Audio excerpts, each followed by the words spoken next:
Good will ജംഗ്ഷൻ്റെ പുതിയൊരു വീഡിയോയിലേക്ക് സ്വാഗതം. നാളെ നമുക്ക് കോർപ്പറേറ്റ് റെഗുലേഷൻ്റെ എക്സാം ആണ്. കുറച്ച് വീഡിയോയിൽ നമ്മുടെ ക്വസ്റ്റ്യൻ പേപ്പറിൻ്റെ കാര്യങ്ങൾ ചോദിച്ചിരുന്നു. നമുക്ക് എന്തായാലും ഒരു പ്രീവിയസ് ഇയറിൻ്റെ ഒരു ക്വസ്റ്റ്യൻ പേപ്പർ നമുക്ക് എന്തായാലും ഡിസ്കസ് ചെയ്യാം.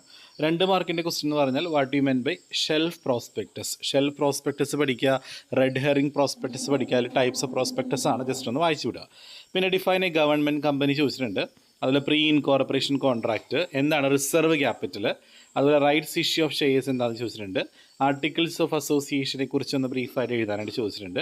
അതുപോലെ തന്നെ liquid in voluntary winding up, voluntary winding അപ്പിൽ വരുന്ന ലിക്വിഡേറ്ററിൻ്റെ 2 ഡ്യൂട്ടീസ് എഴുതാനായിട്ട് ചോദിച്ചിട്ടുണ്ട്.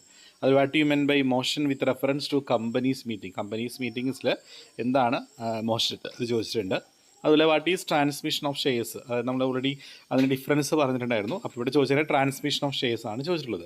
പിന്നെ 5 മാർക്കിൻ്റെ ക്വസ്റ്റ്യൻ എന്ന് പറയുമ്പോൾ what are the advantages of incorporation, ഇൻകോർപ്പറേഷൻ്റെ അഡ്വാൻറ്റേജസ് ചോദിച്ചിട്ടുണ്ട്.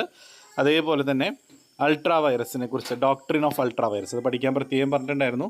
അപ്പോൾ അത് ചോദിച്ചിട്ടുണ്ട്. പ്രൈവറ്റ് കമ്പനിയും പബ്ലിക് കമ്പനിയും തമ്മിലുള്ള ഡിഫറൻസ്, അതുപോലെ different kinds of preference share, ഏതൊക്കെ തരത്തിലുള്ള പ്രിഫറൻസ് ഷെയറുകളുണ്ട്, റെഡീമബിൾ, ഇറഡീമബിൾ, അങ്ങനെ കുറേ ഉണ്ടല്ലോ. അപ്പോൾ അതൊന്ന് ബ്രീഫായിട്ട് പഠിച്ച് വയ്ക്കുക. അതുപോലെ rights of a member of a company, ഒരു കമ്പനിയുടെ മെമ്പറിനുള്ള റൈറ്റുകൾ എന്തൊക്കെയാണെന്നുള്ളത്.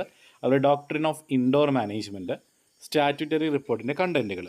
ഈ 10 മാർക്കിൻ്റെ ക്വസ്റ്റിനോട്ട് പോവുകയാണെങ്കിൽ എന്താണ് മെമ്മോറാണ്ടം ഓഫ് അസോസിയേഷൻ, അതിൻ്റെ ക്ലോസസുകൾ ഡീറ്റെയിൽ ആയിട്ട് എക്സ്പ്ലെയിൻ ചെയ്യുക. അതായത് നെയിം ക്ലോസ്, അതുപോലെ situation close, object close, liability close, association close, ഇതൊക്കെ ഒന്ന് ബ്രീഫായിട്ട് ആദ്യം നിങ്ങൾ എന്ത് ചെയ്യണമെന്ന് അറിയോ, ആദ്യം അത് പോയിൻ്റായിട്ട് എഴുതുക, അതിനുശേഷം അത് ഹെഡിങ് തിരിച്ച് എഴുതാൻ നോക്കുക. അപ്പോൾ കുറച്ചും കൂടി നമുക്ക് ആൻസറിന് ലെങ്തനസ് കിട്ടും കേട്ടോ. അപ്പോൾ അതൊന്ന് ജസ്റ്റ് പ്രത്യേകം ശ്രദ്ധിക്കാം. അടുത്ത elaborate the provisions in companies act for the appointment and removal of director. ഒരു കമ്പനിയിലെ ഡയറക്ടറിനെ നമ്മൾ അപ്പോയിൻറ്റ് ചെയ്യുന്നതും റിമൂവ് ചെയ്യുന്നതുമായിട്ടുള്ള കാര്യങ്ങൾ എഴുതാനായിട്ട്, അതും പ്രത്യേകം പഠിക്കേണ്ട ഒരു ടോപ്പിക് തന്നെയാണ് കേട്ടോ.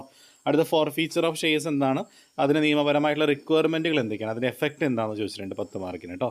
അപ്പോൾ ഇത്രയാണ് നമ്മുടെ പ്രീവിയസ് ഇയറിൽ വന്നിട്ടുള്ള ഒരു ക്വസ്റ്റ്യൻ പേപ്പർ സ്ട്രക്ചർ. അപ്പോൾ കുറച്ച് കുട്ടികൾ ക്വസ്റ്റ്യൻ പേപ്പർ ഏത് ടൈപ്സ് ആയിരിക്കും ചോദിച്ചിരുന്നു. അപ്പോൾ അതിന് വേണ്ടിയിട്ടാണ് ഈ ഒരു വീഡിയോ ഇടുന്നത് കേട്ടോ. Okay, thank you.